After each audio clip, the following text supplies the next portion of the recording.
अस्सलाम वालेकुम नाज़रीन। प्रोग्राम न्यूज़ टॉक में अवांखे चऊं था भलीकार। पंजे जे प्रोग्राम में पाण ॻाल्हि ॿोल कंदासीं पाकिस्तान जी जेका सियासी सूरत हाल आहे। गिलगित बिल्तिस्तान में पाकिस्तान पीपल्स पार्टी जी अक्सरियत, उते हुकूमत पीपल्स पार्टी कंहिंसां गॾिजी ठाहींदी ऐं आज़ाद कश्मीर में जेका सूरत हाल आहे उते जेके एहतजाज हलनि पिया, लॉन्ग मार्च हले पियो ऐं गॾोगॾु पाण ॻाल्हि ॿोल कंदासीं माली साल 2026-27 जी जेका बजट आहे, जंहिंजे हवाले सां हाणे ये ख़बरूं अचनि पियूं त पाकिस्तान पीपल्स पार्टी ऐं वफ़ाक़ी हुकूमत विच में इतफ़ाक़ थी वियो आहे। सूबा जेके आहिनि 17 अरब जेके आहिनि उहे वफ़ाक़ खे ॾींदा, जंहिंखां पोइ हाणे NFC अवार्ड हुजे या बेनज़ीर इनकम सपोर्ट प्रोग्राम, उन में ॿुधाए पियो त का बि हेर फेर न थींदी। सो इहे जेके मामला हूंदा उन ते पाण ॻाल्हि ॿोल कंदासीं। डॉक्टर नाज़िर महमूद साहब जेके आहिनि उहे हींअर सां टेलीफोन लाइन ते मौजूद आहिनि, सीनियर तर्ज़ निगार आहिनि, राइटर आहिनि। डॉक्टर साहब बहुत शुक्रिया सर, आपने हमारे लिए वक्त निकाला।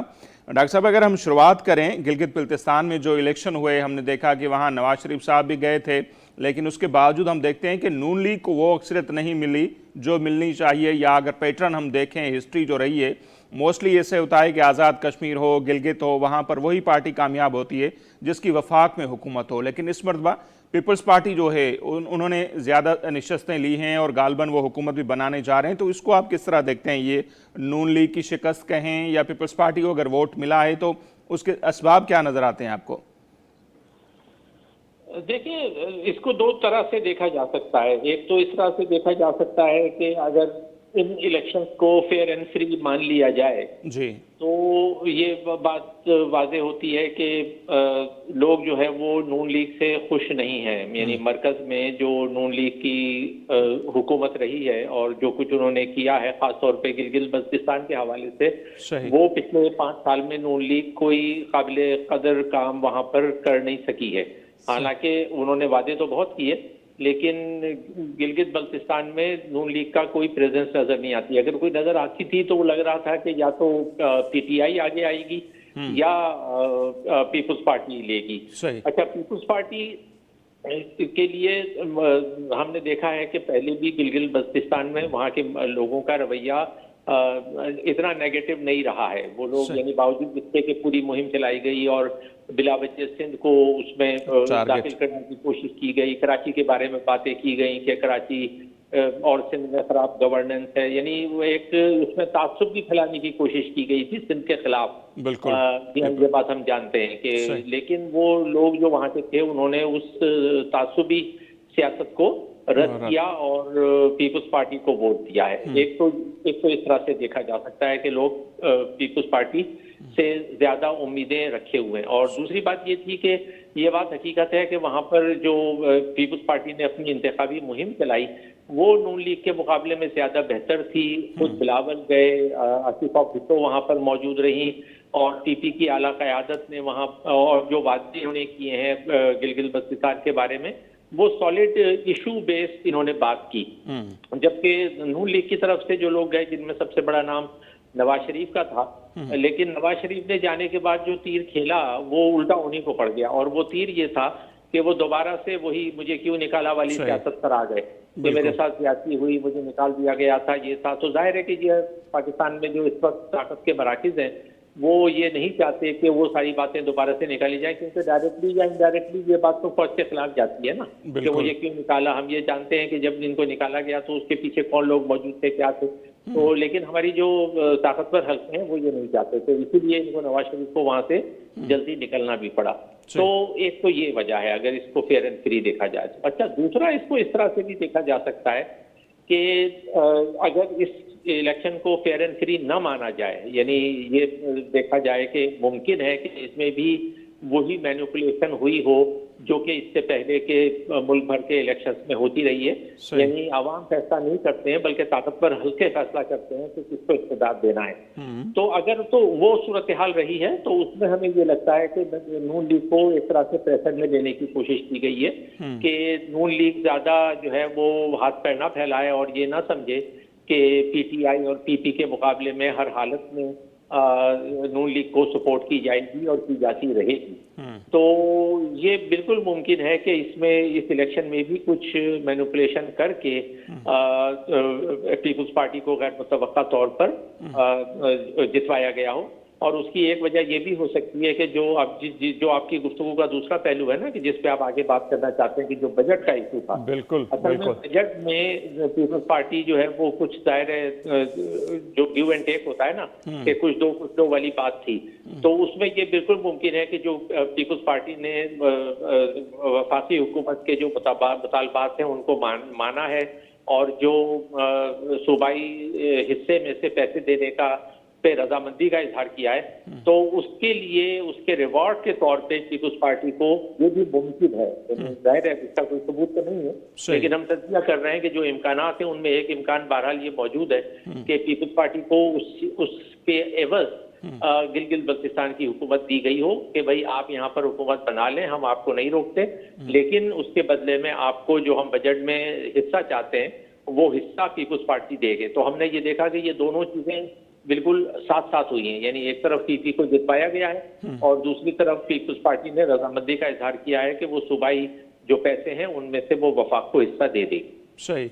और तब तक हम देखते हैं कि मुसलसल इक्तसादी जो कौंसिल है उसका इजलास में मुलतवी होता रहा। बजट के हवाले से भी हम देखते हैं कि पहले 1 जून की तारीख दी गई, फिर 5 जून, फिर 8 जून, उसके बाद 10, अभी 12 की बात हो रही थी। ये जो मुसलसल तारीखें वगैरह भी चेंज हुई, उसके बाद भी यही बातें चल रही हैं, जैसे कि आप भी फरमा रहे हैं कि शायद पीपल्स पार्टी एग्री नहीं हो रही थी। और अब जब डॉक्टर साहब ये कहा जा रहा है कि 17 अरब रुपए जो होंगे वो सूबों से वफाक को दिए जाएंगे, तो इसको आप किस तरह देखते हैं? और फिर उसके बाद ये कहा जा रहा है कि जो तरक्याती बजट है सूबों का वो भी शायद कम कर दिया जाए।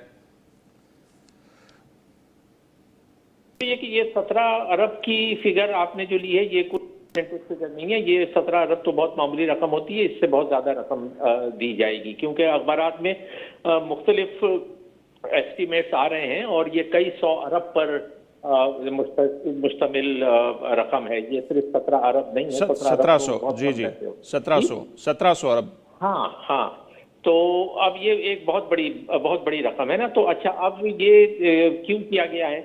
इसलिए कि जाहिर है कि हम ये जानते हैं कि जो 18वीं तरमीम है जो 2010 में आई थी, उसको अब 16 साल हो गए हैं, और उस तरमीम के बारे में मुसलसल पंजाब की तरफ से भी और हमारे ताकतवर हल्कों की तरफ से, बल्कि जनरल कमर जावेद बाजवा ने तो बिल्कुल खुला ये कहा था।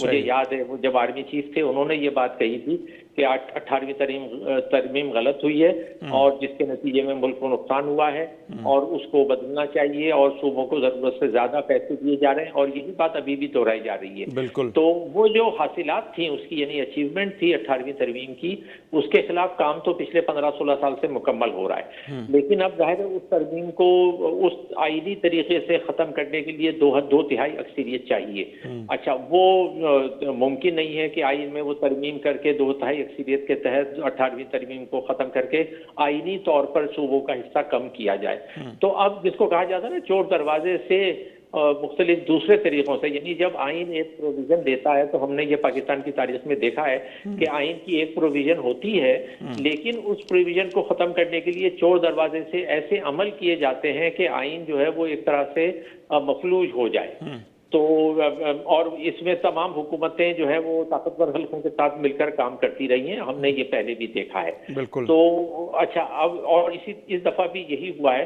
कि आइन तो बहरहाल अपनी जगह पर है जैसा है, लेकिन प्रैक्टिकली ये जो पैसा सूबों से खींचा जा रहा है ये प्रैक्टिकली 18वीं तरमीम को खत्म करने के मुतरादिफ है।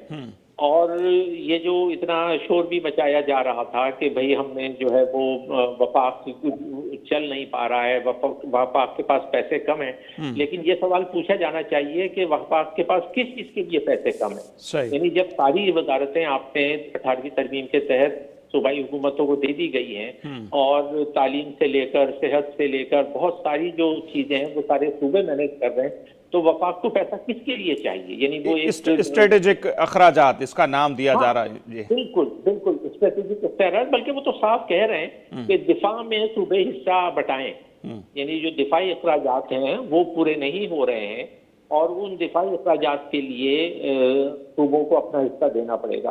तो मैं तो इसको इसी तरह से समझता हूँ कि ये एक तरह से एक्सट्रैक्शन ऑफ मनी है, यानी जिसको आम सादा अल्फाज में आप भत्ताखोरी कह लें, कि जी जबरदस्ती आपसे पैसे निकलवाने हैं और उस निकलवाने के लिए हर तरह से, यानी बाई हुक और बाई क्रूक आपका बाजू भी मरोड़ा जाएगा, आपको कुछ लालच भी दिया जाएगा यानी लालच ये दिया जा सकता है कि जी आपको गिलगित बल्तिस्तान की हुकूमत दे दी, बाजू इस तरह से मरोड़ा जाएगा कि जी बहुत सारे केसेस आपके खिलाफ फिर अभी दोबारा से खोले जा सकते हैं, या ये कि इस तरह की बातें फ्लोट कर दी जाती हैं कि जी सदर जरदारी को हटाया जा रहा है और आसिम मुनीर से सदर बनने की बातें की जाती हैं। तो अच्छा, फिर एक बात और आप देखें कि चैनल, हमें अब ये बात पता है कि जो हमारे जितने मीडिया के चैनल्स हैं वो भी इतने आजाद नहीं है। तो हमने ये पिछले दिनों में देखा है कि किसी एक मंसूबाबंदी के तहत, मैं कोई पीपल्स पार्टी का हामी नहीं हूँ, लेकिन मैं ये बात देख रहा हूँ एज एक तज्जियाकार के कि तमाम टीवी के चैनल्स जो हैं,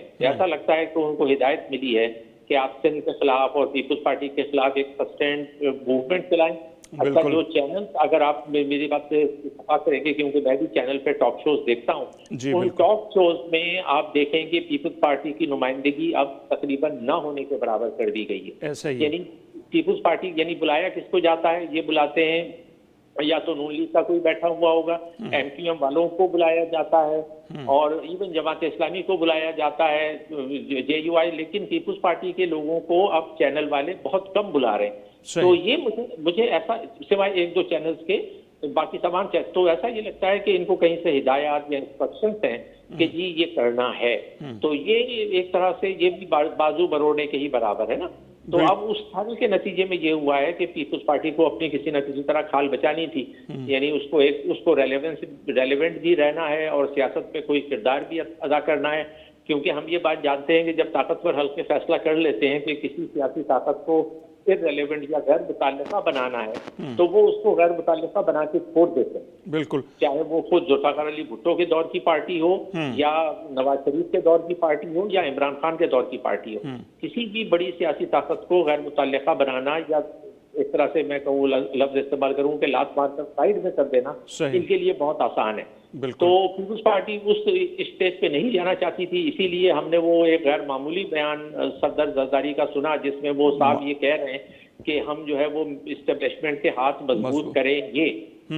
यानी ये एक तारीफी बयान इसलिए है कि ये भी कह सकते थे कि हम मुल्क का दिफा मजबूत करेंगे या हम दिफा से आंच नहीं आने देंगे, लेकिन उन्होंने वो बात नहीं की। उन्होंने क्लियरली इस्टेब्लिशमेंट का लफ्ज इस्तेमाल किया और कहा कि हम इस्टेब्लिशमेंट ये, यानी पीपल्स पार्टी के किसी लीडर की तरफ से बड़ा अनप्रेसिडेंटेड और बड़ा अनोखा किस्म का ये बयान था। तो उसी से हमें अंदाजा हो जाता है कि कितने शदीद प्रेशर में पीपल्स पार्टी को और सदर जरदारी को रखा गया। लेकिन अब ये गिलगित बल्तिस्तान की हुकूमत देकर इनको एक तरह से इनकी पीठ सहलाई गई है कि तुम्हें हम मारेंगे भी, लेकिन कभी कभी तुम्हारी पीठ सहलाते भी रहेंगे। सही। अच्छा डॉक्टर साहब, जैसे हम तारीख देखते हैं, अगर शुरुआत होती है तो फिर वो रुकती नहीं। जैसे अभी सूबों ने अपना हिस्सा वफाक को देने की शुरुआत की है 1700 अरब, तो आपको लगता है ये किस्सा यहीं पर रुकेगा या आगे चल के जो बातें चल रही थी कि एनएफसी में नेक्स्ट ईयर ही अगर हम देखें तब तक कानून साजी भी हो सकती है, 28वीं आईनी तरमीम की बातें, और फिर एजुकेशन हो गया, हेल्थ हो गया, पॉपुलेशन वेलफेयर और मादनियात, ये जो सूबों को मिले थे खाते, ये भी वापस करने की बातें भी हो रही थी, और बेनज़ीर इनकम सपोर्ट प्रोग्राम सूबों को दिया जाए या नए सूबे बनाए जाएं। तो ये सिलसिला यहीं रुकेगा या बजट के बाद आपको लगता है कि ये सिलसिला फिर शुरू हो सकता है इन मामलों पर?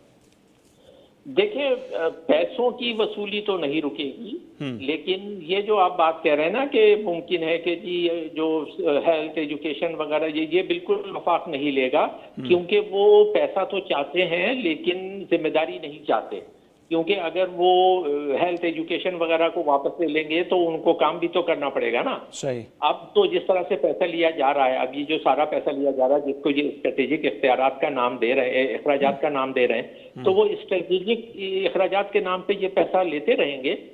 लेकिन मुझे नहीं लगता कि ये बेवकूफ़ी करेंगे कि वो तमाम वजारतें जो सूबों को दे दी गई हैं वो वजारतें वापस लें, क्योंकि अगर ये वापस लेंगे तो इनको काम करना पड़ेगा, और ये काम करना नहीं चाहते, ये सिर्फ पैसे लेना चाहते हैं। तो ये अच्छा, सिर्फ ये बात शोशा छोड़ दिया जाता है कि हम मसलन ये कि जी 30 सूबे बनाओ, उसका शोशा छोड़ दिया, लोग सब उसमें लग गए, क्योंकि सबको पता है कि जाहिर है सूबे बनने नहीं है, लेकिन वो बात फ्लोट कर दी जाती है, जरदारी को हटाया जा रहा है, ये फ्लोट कर दी जाती है। ये सारी प्रेशर की टैक्टिक्स हैं जो हम आज से नहीं बल्कि कितने 70-80 साल से देख रहे हैं।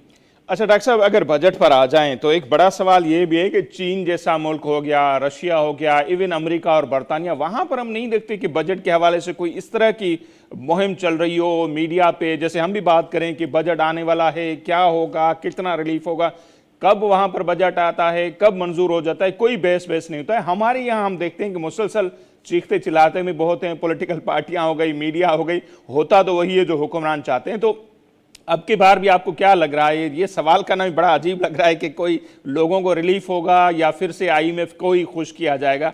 क्या लगता है आपको, दुनिया में इस तरह की मिसालें नहीं है? हमारे पास बजट को भी इतना बड़ा चढ़ाकर क्यों पेश किया जाता है आपके ख्याल में? वैसे होता तो कुछ नहीं है। नहीं, मेरा ख्याल है कि ये ऐसी बात नहीं है, दुनिया में होता है। अगर आप तीन बड़े ममालिक जो पाकिस्तान से बड़े हैं, अगर आप भारत, चीन और अमेरिका को लें, तो उसमें भारत में बजट जब भी आता है तो बजट से पहले और बजट के बाद बहुत बहस होती है। अखबारात और मीडिया को आप फॉलो अगर करें, मैं तो करता रहता हूं, तो उसमें बहुत सारी डिस्कशन इंडिया के बजट में होती है। इंडिया पे होती है जी। इंडिया में होती है। अच्छा, चीन जो है वो जरा एक यूनिक इसलिए है कि चीन में तो वैसे बहुत सारी चीजों पे बात करने की इजाजत नहीं है। चीन जो है वो सिंगल पार्टी गवर्नमेंट है, और वो जो पार्टी उनकी कम्युनिस्ट पार्टी फैसला करती है कि ये हमें करना है, वो कर जाते हैं। और वो बहुत ज्यादा इस चीज की इजाजत नहीं देते कि वो कम्युनिस्ट पार्टी के जो फैसले हैं उन पर अवामी सतह पर कोई तनकीद की जाए। अमेरिका में देखा जाए तो अमेरिका में भी बजट के बारे में बहुत बात होती है, बल्कि बजट रोका तक जाता है। और हम ये देखा है कि कितने, यानी बजट जो है वो नहीं होता तो हमने देखा है कि जो वहाँ की मरकजी या वफाकी हुकूमत है उसका काम तक रुक जाता है, महीना महीना भर काम रुका रहता है। तो ये क्यों होता है? इसलिए होता है कि बजट पर एतराजात होते हैं। तो ये बात, ये आपका कहना मेरे ख्याल है जरा सा हकीकत से दूर है कि दुनिया में ऐसा नहीं होता। दुनिया में जो 3 मुल्कों की मैंने मिसालें दी हैं, उसमें सिर्फ चीन ऐसा मुल्क है जहाँ बजट पर बात अवामी तौर पे इतनी नहीं होती, लेकिन अमेरिका और भारत में तो बहुत होती है। सही। तो हम यहाँ पर अगर देखें तो बार बार ये सवाल होता है कि भाई होगा क्या, हुकूमत आवाम को खुश करेगी या आईएमएफ को खुश करेगी? तो इस मरतबा आपको क्या लग रहा है, जैसे जो खबरें अब तक आ रही हैं कि 215 अरब रुपए से जायद के नए टैक्स भी लगाए जा रहे हैं, और जो है जीएसटी उसमें 18% से बढ़ाकर उसको 19% किया जा रहा है, जिसमें अगर बढ़ाया जाता है तो वैसे ही महंगाई बढ़ जाएगी। तो नए टैक्सेस की भी बातें हो रही हैं और रिलीफ की भी बातें हो रही है। सर नहीं, रिलीफ तो नहीं मिलना कोई इतना खास, असल में अवाम की कमर मजीद तोड़ी जानी है, क्योंकि ये सारा पैसा अगर सूबे भी अगर देंगे तो जाहिर है सूबे अपना तरक्याती बजट कम करेंगे। बिल्कुल। सूबों के पास पैसा कोई आसमान से तो नहीं उतर रहा है ना। तो सूबों के पास जो पैसा है वो जो अवाम की फलाह बहबूद के लिए लगना चाहिए था, वो सारा पैसा अब जो है वो मरकज ले लेगा। और मरकज से कोई पूछ नहीं सकता कि तुम ये स्ट्रेटेजिक अखराजात, क्योंकि हम तो ये बात जानते हैं ना कि ये सारी चीजें जो सो कॉल या नाम नियाद स्ट्रेटेजिक अखराजात हैं, इनका कोई तफसील पार्लियामेंट में पेश नहीं की जाती, कोई ऑडिट नहीं। किसी को कोई ऑडिट, कोई पता नहीं होता कि ये पैसा कहाँ किस मद में जा रहा है। बस आप दे के भूल जाएं। वो जो कहते हैं ना कि नेकी कर दरिया में डाल, वो सूबों से नेकी करवाई जा रही है, दरिया में डालो और उसके बाद उस पर बात नहीं करो कि ये इतने जो पैसे हैं ये किस मद में कहाँ खर्च किए जा रहे हैं। तो रिलीफ तो बिल्कुल नहीं मिला। और यही वजह है कि देखें, ये बात होती है कि सोलर पैनल पे टैक्स लगा दो, वो आवाम की जेब से निकलेगा, ठीक है। अच्छा, बच्चों के दूध पे टैक्स लगा दो, वो आवाम की जेब से निकलेगा। स्कूल की किताबों कॉपियों पे टैक्स लगा दो, वो आवाम की जेब से निकलेगा। तो आवाम, अच्छा फिर ये कि जो हत्ता के आवाम के इस्तेमाल की जो छोटी मोटी चीजें हैं, मोटरसाइकिल्स हैं, ये उस पर भी टैक्स देना पड़ता है। सेल्स टैक्स बढ़ाने का मतलब ये होता है कि आवाम जो छोटी मोटी भी चीज खरीद रहे हैं उस चीज पर भी टैक्स लगेगा। तो इनको परवाह इसकी नहीं है कि अवाम जो पहले ही पिसे हुए हैं। अब ये पेट्रोल की लेवी की आप मिसाल ले लें कि दुनिया में पिछले 3 महीने में जंग के दौरान किसी मुल्क में इतने तनासुब से तेल की कीमतें पेट्रोलियम की नहीं बढ़ाई गई जितने पाकिस्तान में बढ़ाई गई, जबकि पाकिस्तान में किल्लत भी नहीं थी। इंडिया में किल्लत थी लेकिन वहां पर भी पैसा नहीं बढ़ा। यहाँ तो इन्होंने पिछले 3 महीने में सैकड़ों अरब रुपया अवाम की जेबों से खींचा है जंग के नाम पर। तो हाँ, तो इसका खमियाजा कौन भुगत रहा है? इसका खमियाजा अवाम भुगत रहे हैं। बेचारे जो डिस्पैच राइडर हैं, जो फूड डिलीवरी का बॉय है, जो मोटरसाइकिल लेके निकलता है, उसको पेट्रोल डलवाना है अपनी गाड़ी में, उससे पैसा निकल रहा है। जो लोग अपने दफातर में जा रहे हैं उनकी जेब से पैसा निकल रहा है। लेकिन जो हमारे यहाँ हुक्मरान एलीट है, अशराफिया, या जिसको वो मैं पहले भी कह चुका हूँ कि हमारे सीनियर साथी हुसैन नकवी कहते हैं कि ये अशराफिया नहीं है, ये बदमाशियाँ है। सही। तो जो एलीट है, तो वो जो भी आप उसको कहते हैं वो इसी तरह आवाम की जेबों से पैसा खींचती रहेगी और आवाम की कमर टूटी रहेगी। और अभी जो सूबों से जो पैसा खींचा जा रहा है, ये बिल्कुल इस बात की वाज़ेह मिसाल है कि जो लोग ये फैसले कर रहे हैं उनको आवाम की बिल्कुल परवाह नहीं। ठीक है डॉक्टर साहब, बहुत शुक्रिया सर, आपने हमारे लिए वक्त निकाला। अजी डॉक्टर नाज़िर मेमून साहब जो तजियो हमारे साम्हूं आहे, तो को नो रिलीफ वॾे पैमाने ते उनजी उम्मीद न करणु खपे बजट में। ऐं वेतर सूबनि खां 1700 अरब रुपया जेके आहिनि वफ़ाक़ वसूल करे पियो। सो उन ते वधीक ॻाल्हि ॿोल कंदासीं, ते वक़्तु तो मुख़्तसर ब्रेक जो ब्रेक वठंदासीं, वापसि ईंदासीं हिन बजट ते पाण वधीक ॻाल्हि ॿोल कंदासीं।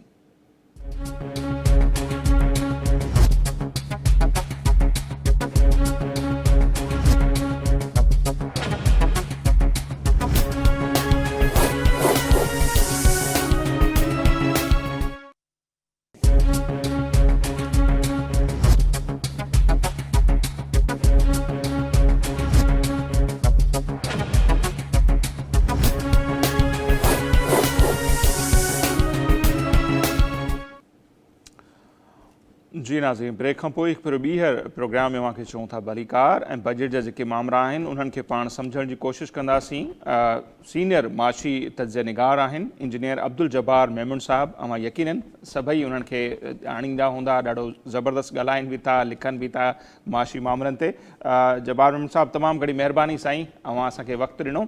सो कीअं पिया ॾिसो माली साल 2026-27 जी बजट, हिकिड़ो त उनजूं तारीख़ूं बार बार तब्दील थींदियूं रहियूं ऐं अॼु जेकी ख़बरूं आयूं आहिनि उन्हनि में इहो ॿुधाए पियो त हाणे पीपल्स पार्टी ऐं वफ़ाक़ी हुकूमत विच में इतफ़ाक़ थी वियो आहे।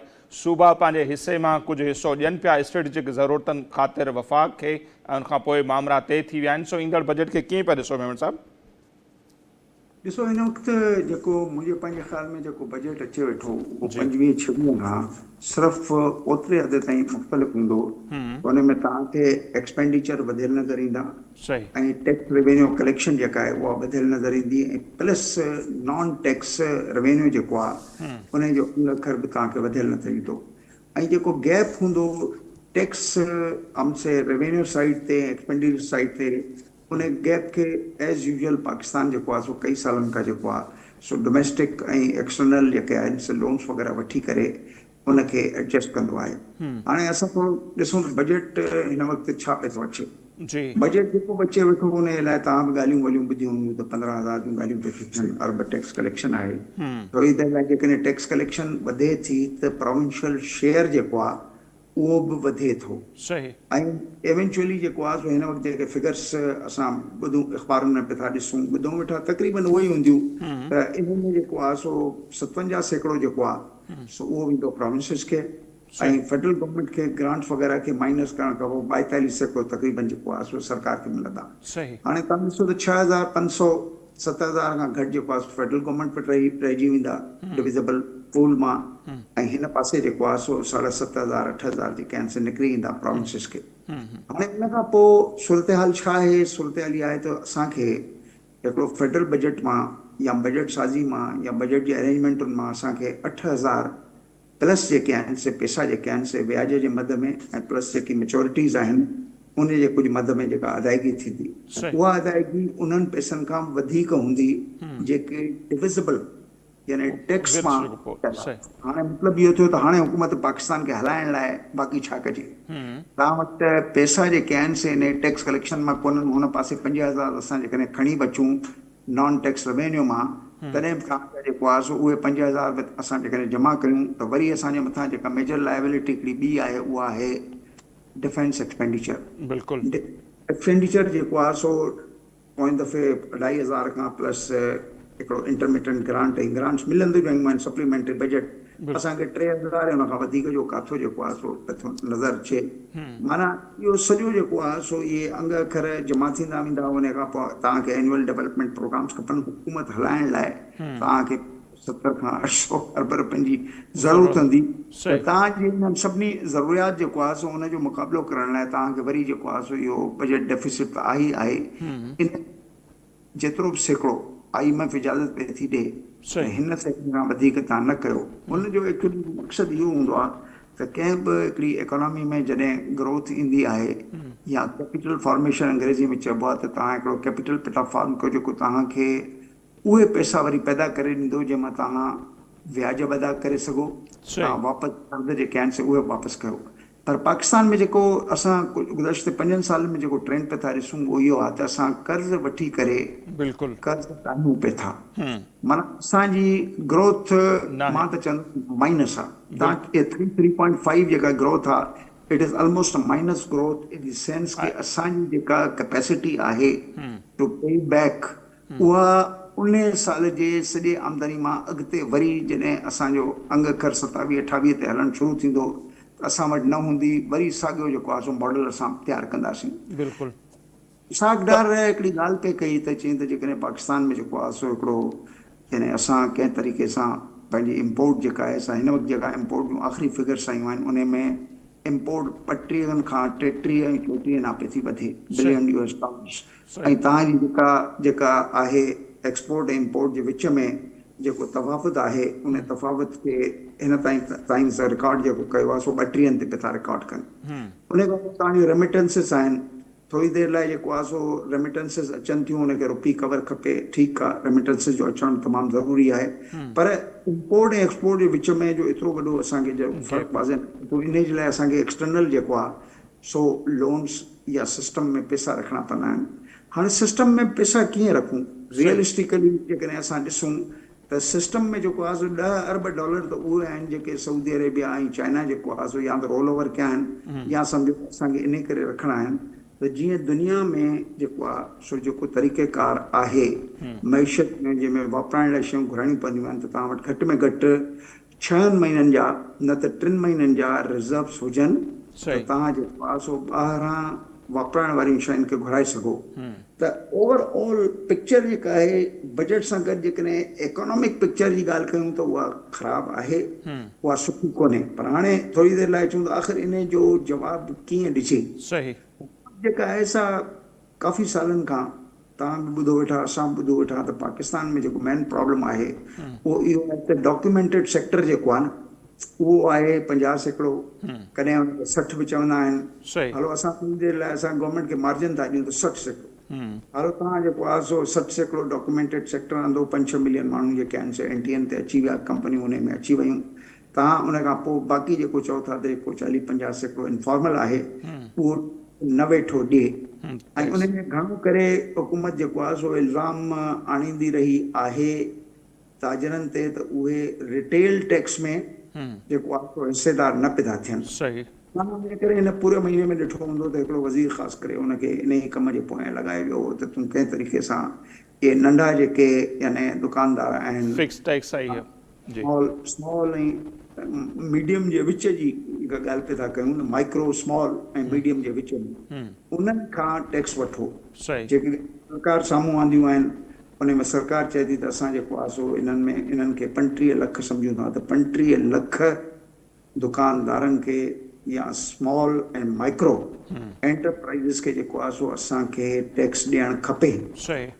टैक्स केतिरो ॾियणु खपे, कीअं ॾियणु खपे, उहे इन स्कीम में अचण लाइ तयार ई न आहिनि। जेके नॉर्मल स्कीम सवले सिंधी में ईअं चऊं त तव्हां खां पुछंदा आहिनि त भई तव्हां हेतिरा पैसनि जी सेल कई, तव्हां हेतिरा पैसा ख़र्चा कया, तव्हांखे हाणे हेतिरो नफ़ो थियो, उन नफ़े टैक्स था वठूं। त टैक्स जो जेको हिन वक़्तु जेको पाकिस्तान में जेको आहे सो टोटली 50% टैक्सिस आहिनि जेके उन खां वरिता वञनि था।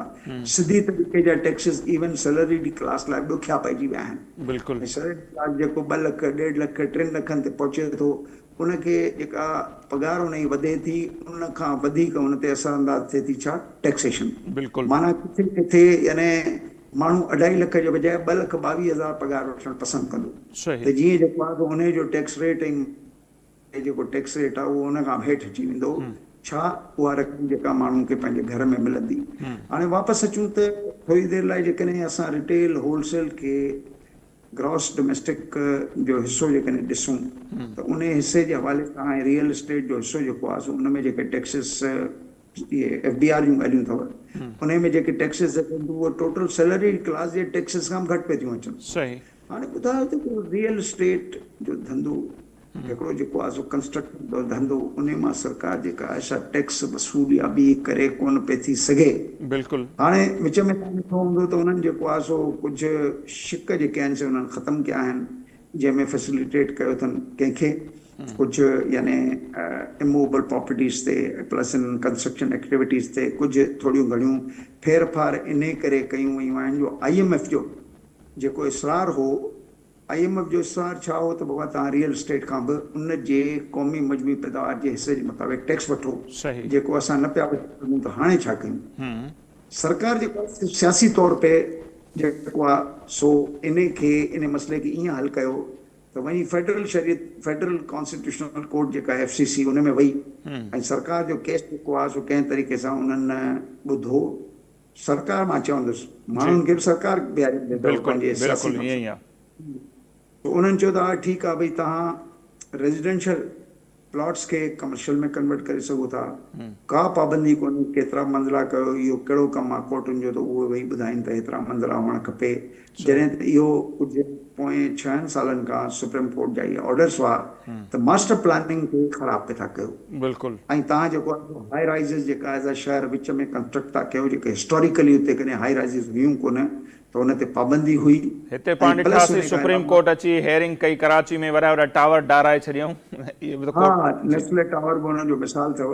हाणे वापसि था अचूं त फेडरल कॉन्स्टिट्यूशनल कोर्ट हुननि खे आज़ादु करे छॾियूं।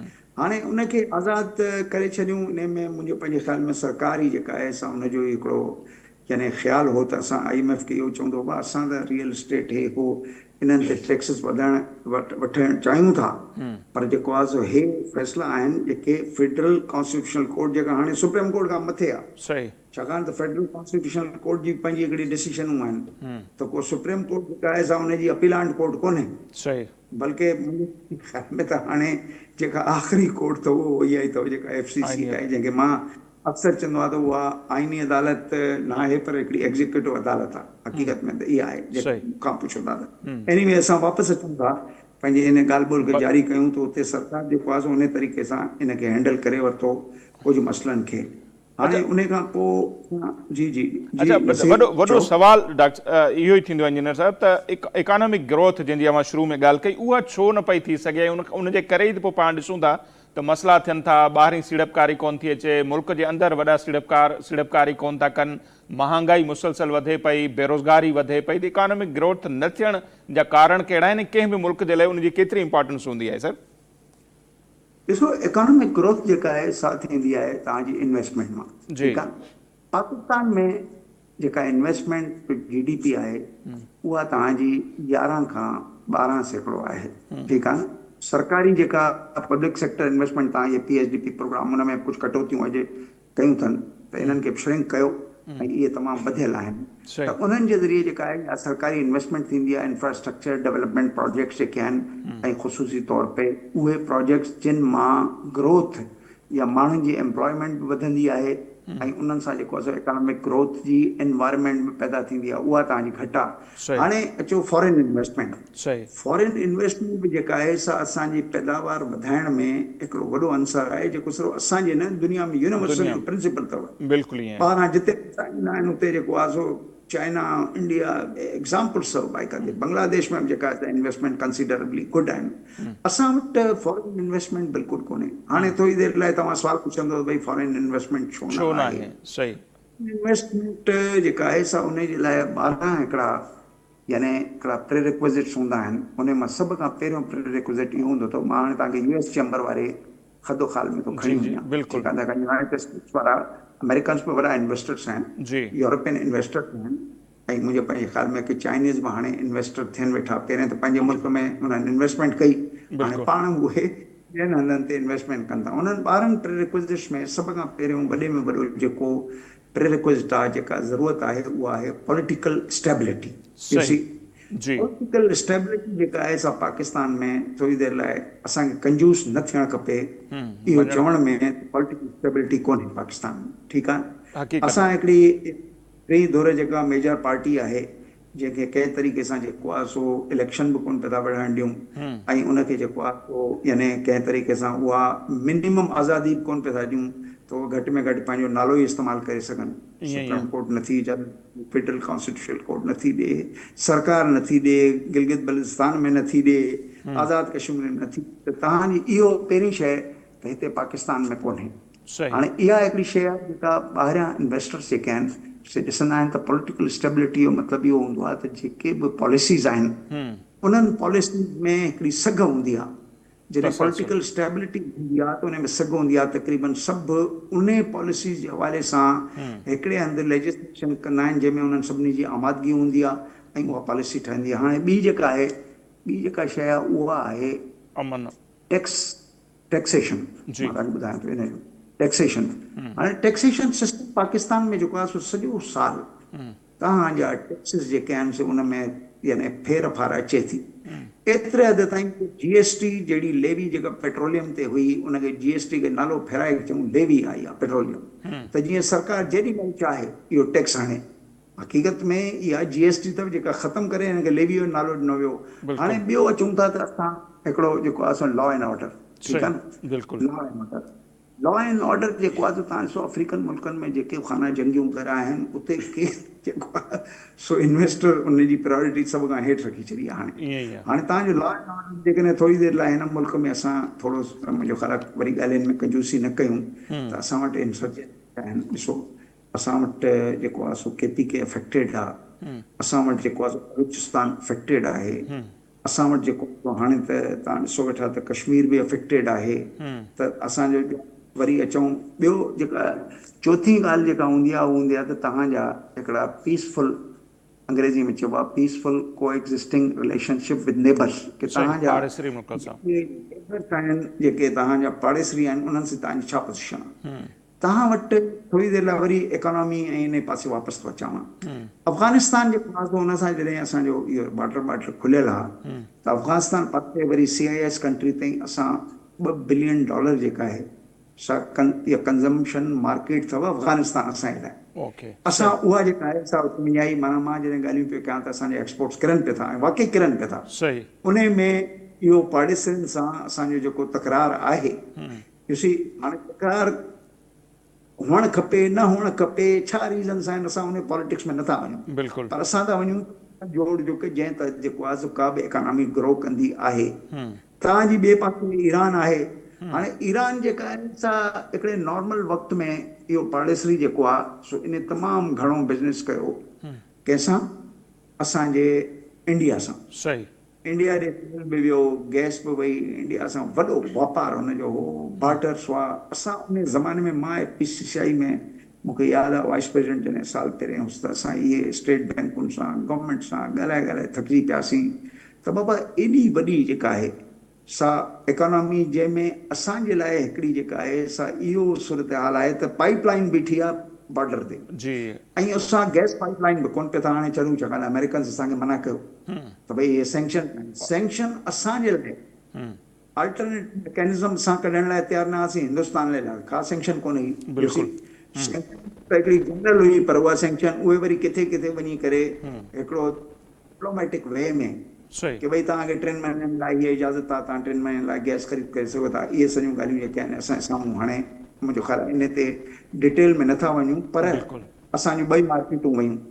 असांजो हिकिड़ो थ्रू कॉरिडोर, उहो कॉरिडोर में जेको असांजो वापारु आहे थ्रू ईरान तुर्की वञे जे लाइ असांजो उहो वापारु जेको थ्रू ईरान कुझु CIS कंट्री ते पहुचे थो, कुझु वरी सिर्फ़ु अफ़गानिस्तान जे थ्रू पॉसिबल अथव। तव्हां ॾिसो त असां जेको आहे एनर्जीअ में जेको तव्हां ॾिसंदा हूंदव त सॼो ॾींहुं बिज़नेसमैन ॿुधी तव्हां थकिजी पिया हूंदव त एनर्जी असां वटि महांगी आहे।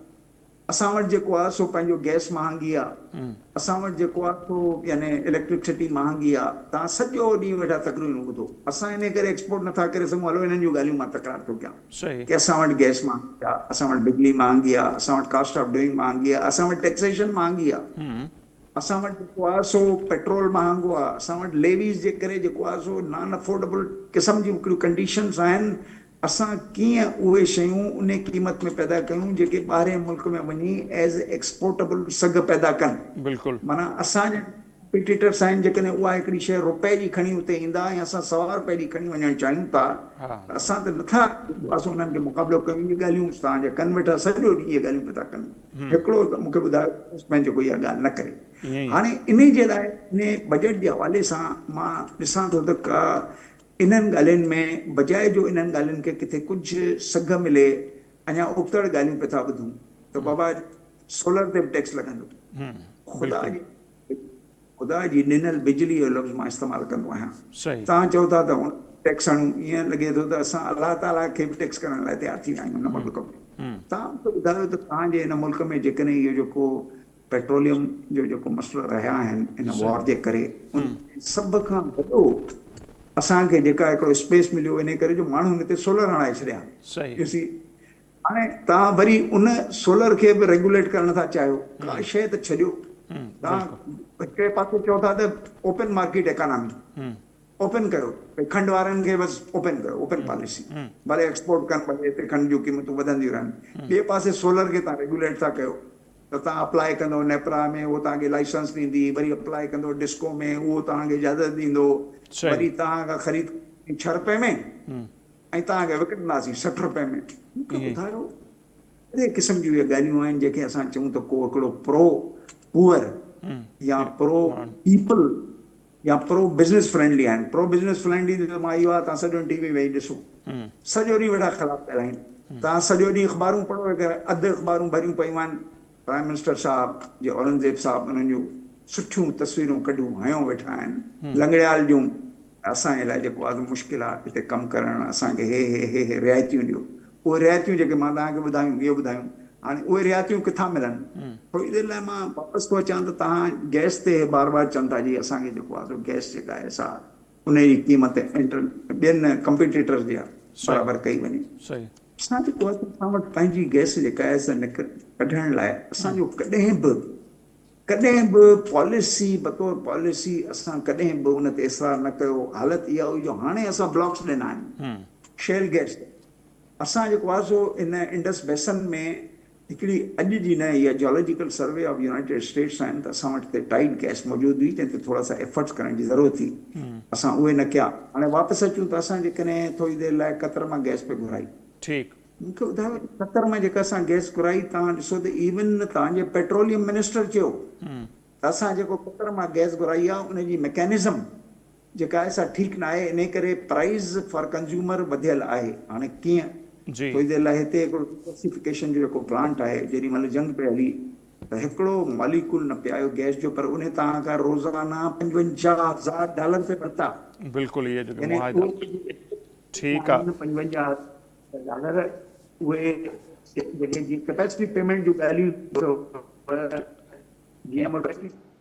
अच्छा मेमण साहब, शायदि इंटरनेट जो बि इशू अचे पियो ऐं असांजे प्रोग्राम जो जेको वक़्तु आहे उहो बि पंहिंजी पुॼाणी ते थो पहुचे, त उनजे करे अवां असांखे ॾींदा इजाज़त। इंशाल्लाह सुभाणे परीं वरी जीअं बजट पेश थिए थी तव्हांखे ज़हमत ॾींदासीं।